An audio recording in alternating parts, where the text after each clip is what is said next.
justiça com armas de IA, cingidos da verdade, podemos pelejar, calçados do Evangelho, iremos triunfar.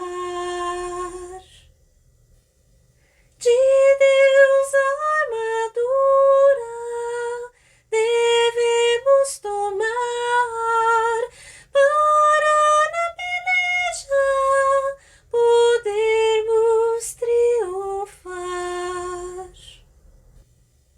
Da fé o escudo temos, podemos batalhar avante, valorosos e sem desanimar, combateremos firmes com celestial valor e tudo venceremos em nome de Ia. De Deus a armadura devemos tomar para na peleja podermos triunfar. Proezas nós faremos por Jesus Redentor, vitória cantaremos em nome de Ia, mostremos as virtudes do Supremo Rei, somos seus remidos, guardemos sua lei. De Deus a armadura devemos tomar para na peleja podermos triunfar. De Deus a armadura devemos tomar para na peleja podermos triunfar.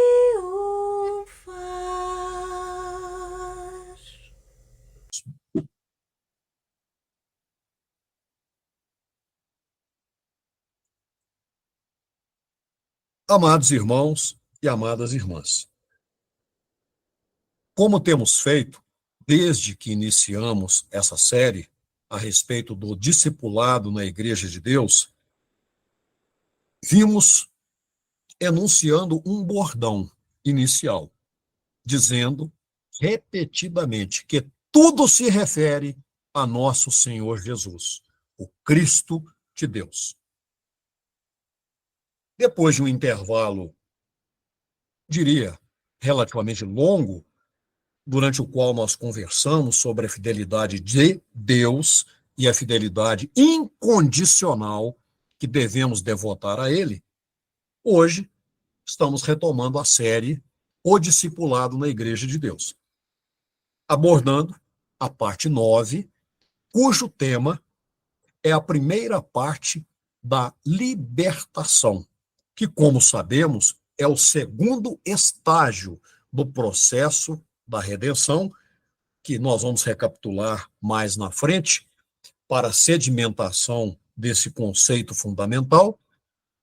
E é sempre bom repetirmos que esta preleção ficará à disposição de qualquer pessoa que tenha acesso a ela na plataforma YouTube, mesmo não sendo integrante da Igreja de Deus. Por isso, repetirei algumas palavras já ditas em santas convocações anteriores. Ao longo de nossas conversas passadas, tenho ressaltado com destaque a obrigatoriedade indiscutível de que o Messias, o Cristo de Deus, deve ser o modelo único imprescindível e insubstituível para o discipulado.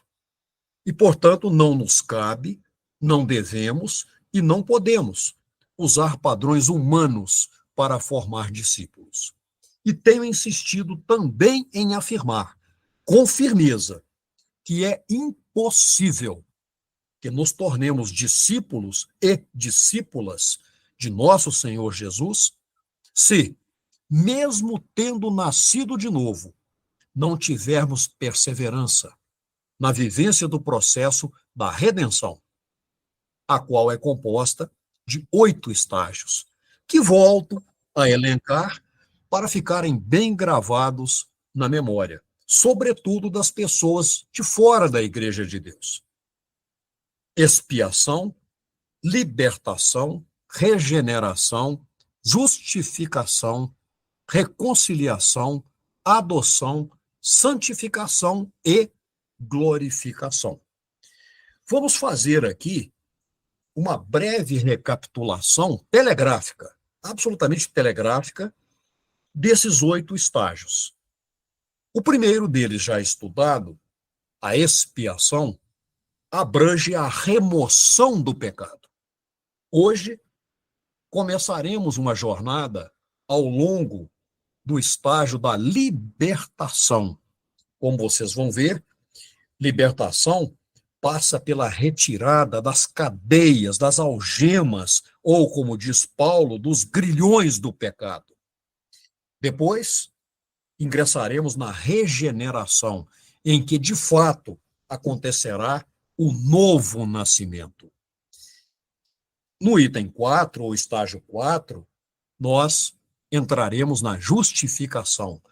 O nome já está dizendo, no qual a justiça de Deus será implantada em nós, para que nós possamos expressá-la em nossas vidas.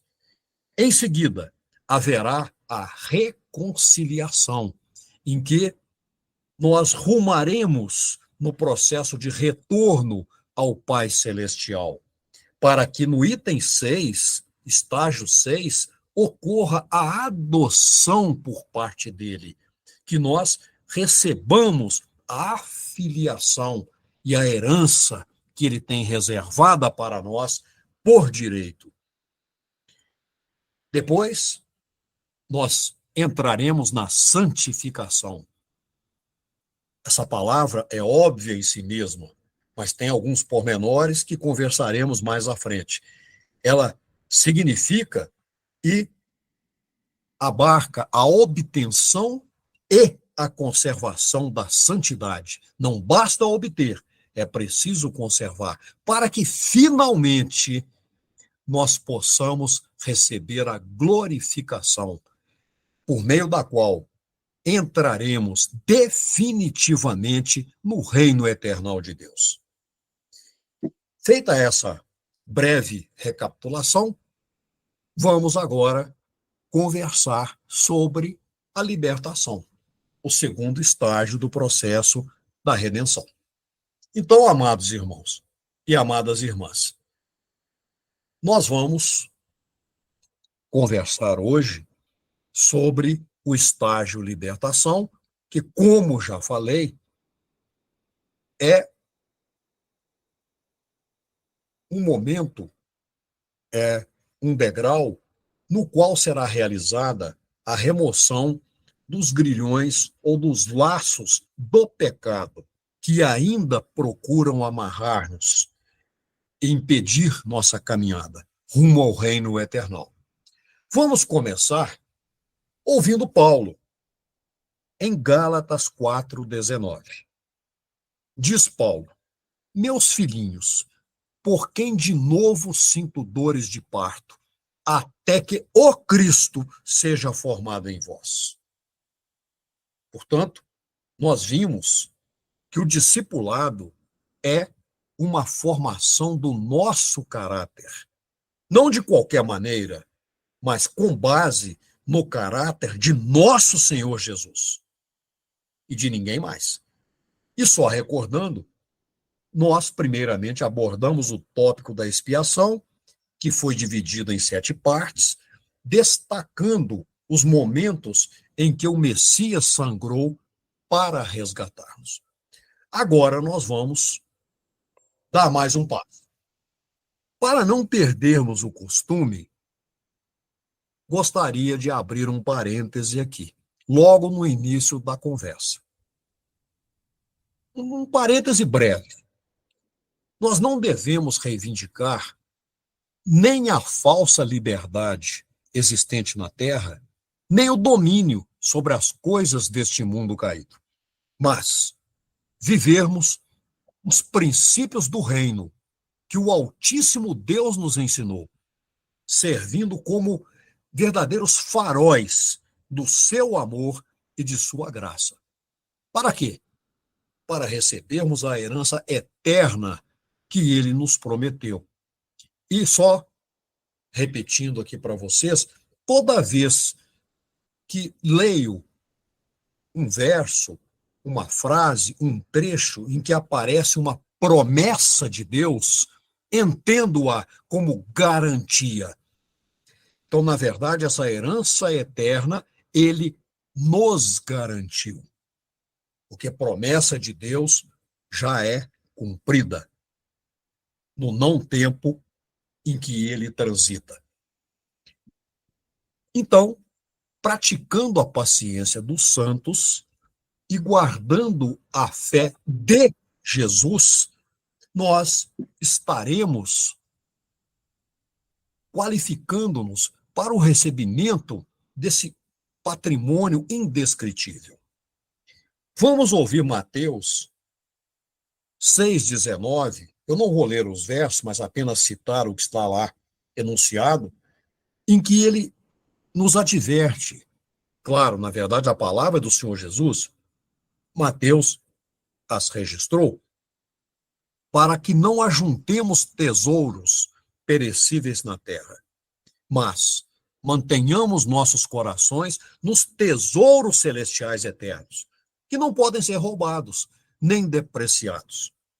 Essa é a riqueza verdadeira com propósito.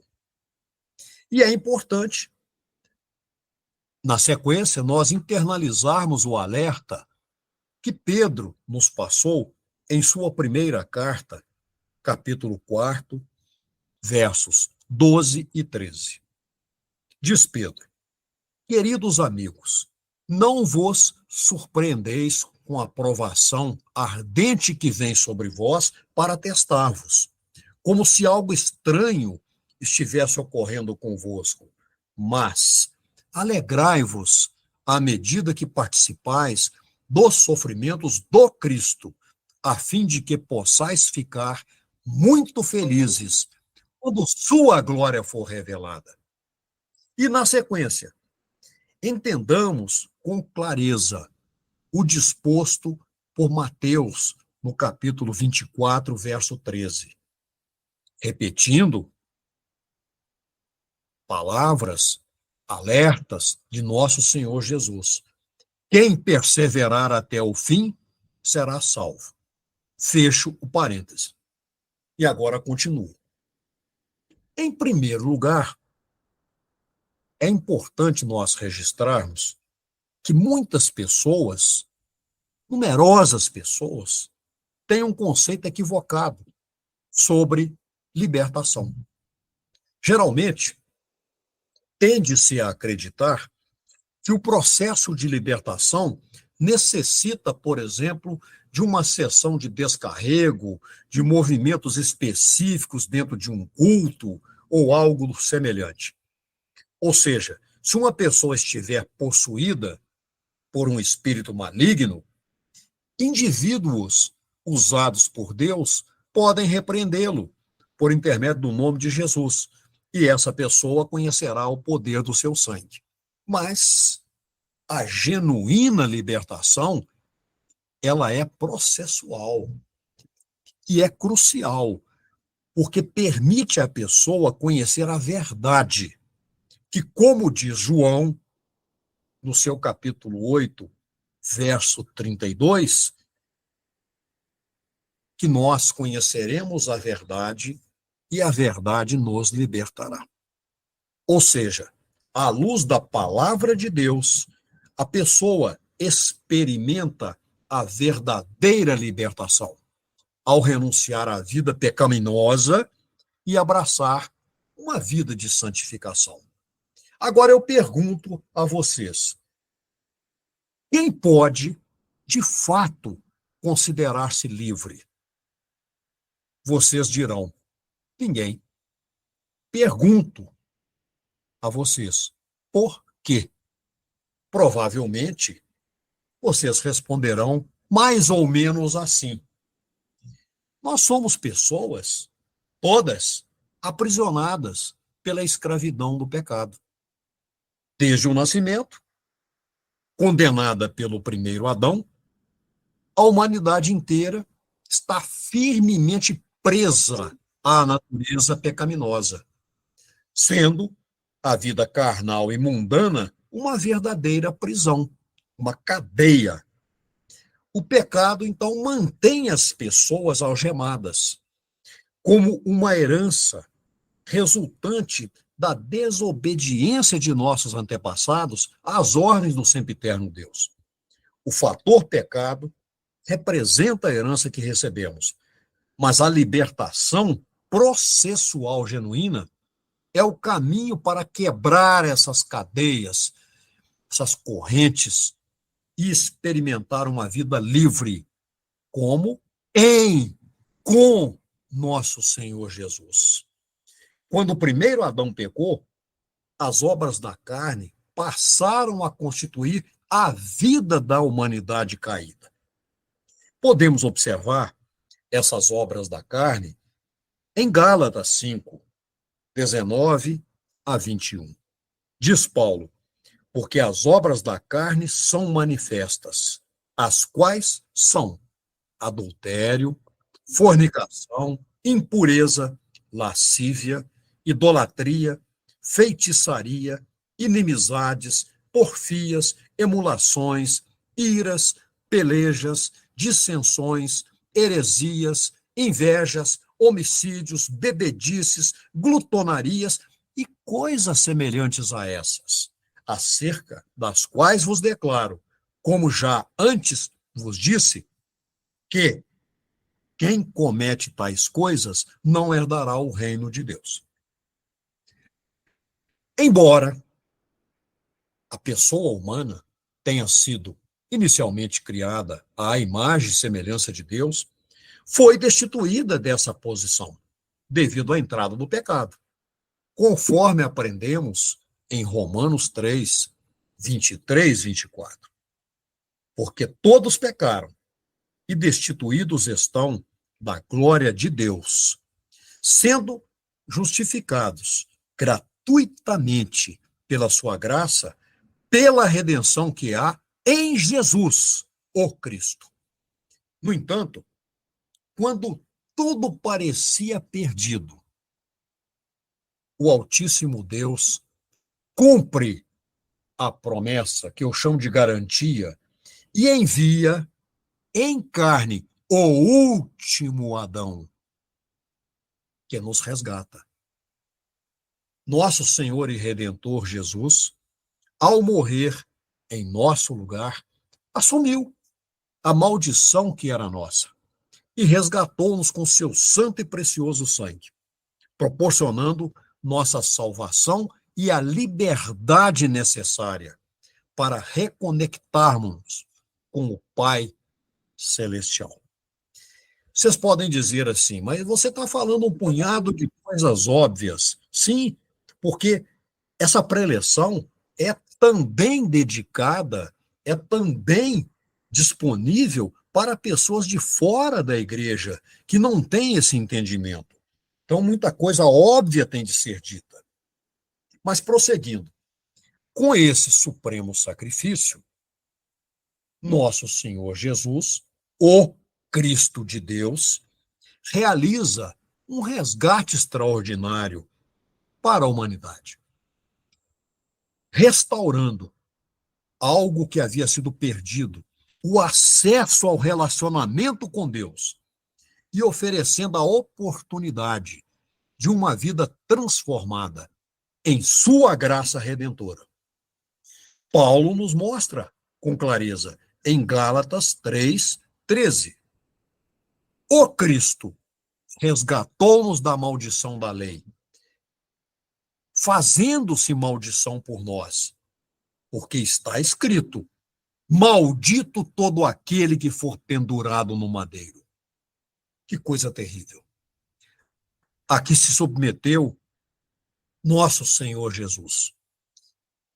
Amados irmãos e amadas irmãs, existem pelo menos 3 níveis dos quais precisamos libertar-nos: o diabo, a carne e o mundo. Em 1 João 2:15-16, está registrado o seguinte: não ameis o mundo, nem as coisas que há no mundo. Se alguém ama o mundo, o amor do Pai não está nele. Porque tudo o que há no mundo, a concupiscência da carne, a concupiscência dos olhos e a soberba da vida, não é do Pai, mas do mundo. Por isso, é urgente, obrigatório, que não nos deixemos envolver pelas distrações terrenas, que afastam de nós o amor de Deus. Para preservar esse amor, devemos sim permanecer firmes, fixando nossos olhos em nosso Redentor e Senhor Jesus e em seu reino, resistindo às influências negativas do diabo, às tentações da carne e às seduções do mundo. Essa é a liberdade que nos conduzirá a uma comunhão profunda com o Altíssimo Deus e a uma vida centrada unicamente nos valores do seu reino.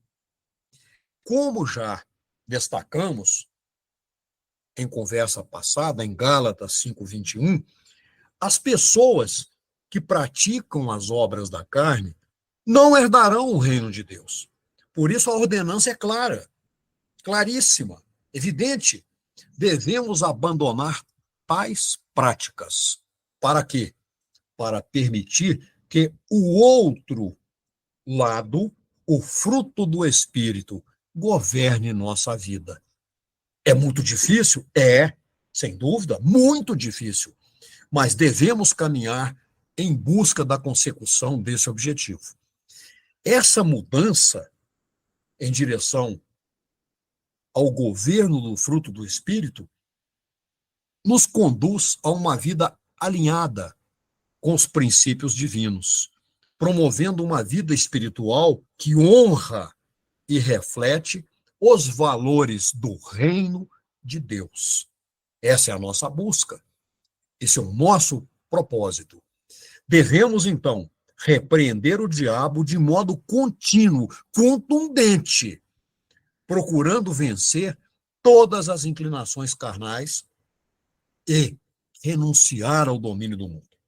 Só assim conseguiremos entrar no reino dos céus e viver aquilo que o Altíssimo Deus projetou, projeta e projetará para as nossas vidas na Terra. Por quê? Ao criar a humanidade, o Altíssimo Deus inscreveu os seus preceitos no nosso coração, definindo a essência do certo e do errado.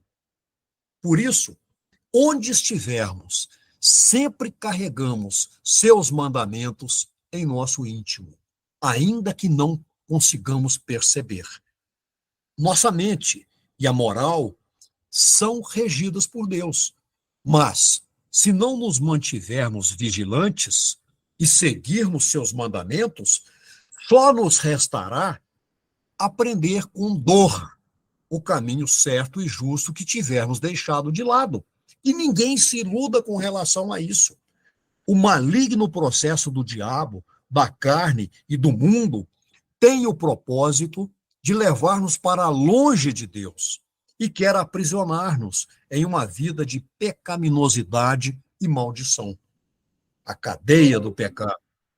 Nesse estado de destruição e degradação, podemos dizer, a dor da perda, as angústias e todas as demais feridas da alma que nos acometerem ou que nos tiverem acometido estarão presentes, aumentando o nosso sofrimento e tirando-nos toda a esperança. Por isso, o processo do discipulado no estágio libertação envolve conhecimento e entendimento da santa doutrina, tendo nossa âncora firmemente alicerçada no fundamento de que a verdade nos libertará, especialmente porque sabemos que nosso Senhor Jesus é a palavra e também a verdade. Agora, amados irmãos e amadas irmãs, peço-lhes perdão pelo que vou fazer, mas não posso deixar de insistir e frisar o seguinte. Pois não, irmão? 2 minutos para o final. Obrigado. Então, eu não posso deixar de insistir nesse momento e frisar que a ação do diabo atua na mente, no coração e na ação. Da mesma forma, a carne atua na mente, no coração e na ação. Igualmente, o mundo atua na mente, no coração e na ação. Assim, para que nossa mente esteja revestida e protegida de toda essa ação maligna, devemos cobrir-nos com a proteção invencível do sangue do Cordeiro.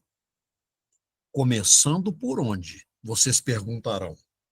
Vamos deixar que a passagem contida em Deuteronômio 6,5 nos responda.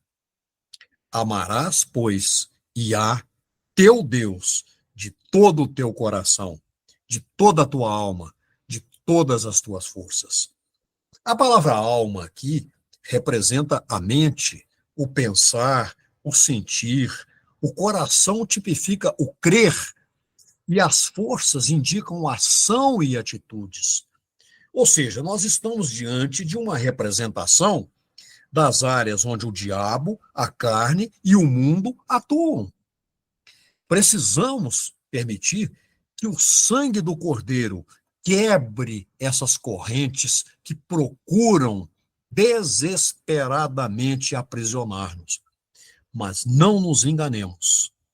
Essa libertação não é imediata. Não é imediata, repito.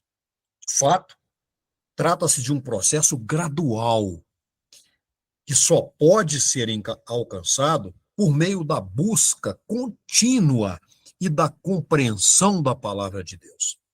Paulo destaca esse processo quando ele disse, eu já li essa passagem aqui hoje, mas vou repeti-la, em Gálatas 4,19, a frase, até que o Cristo seja formado em vós, na qual ele reconhece e evidencia a transformação contínua que ocorre à medida que nós nos entregamos a esse caminho de libertação e formação no Cristo de Deus. Não pode ser fora dele, é nele, com ele, por ele, para ele. Agora, nós vamos iniciar, só que nós vamos interromper neste ponto, devido ao alerta do Cronarca em memória, nós vamos entrar aqui em alguns processos que acontecem na mente e que dificultam o nosso processo de libertação e de formação no Cristo de Deus. Vou parar por aqui. Na próxima Santa Convocação, se o Altíssimo, Sempiterno Iá assim o permitir, daremos prosseguimento. Amém. Amém.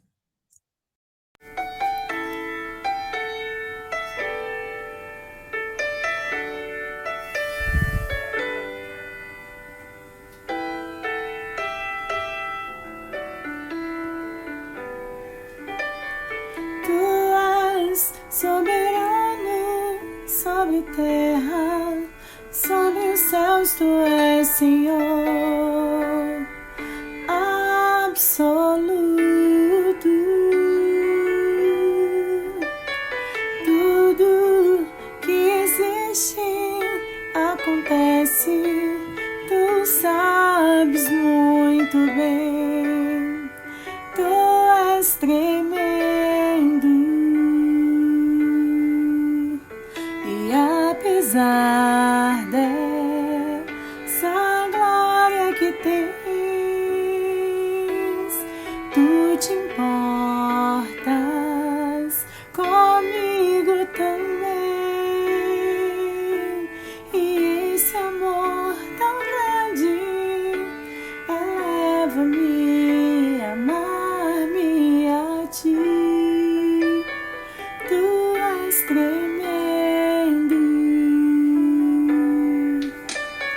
Tu és soberano sobre a terra, sobre os céus. Tu és Senhor absoluto. Tudo que existe acontece, tu sabes muito bem. Tu és tremendo.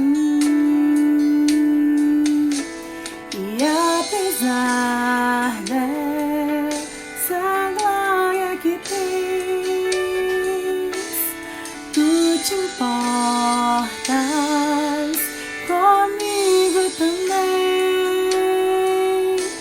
E esse amor tão grande eleva-me a amar-me a ti. Tu és tremendo.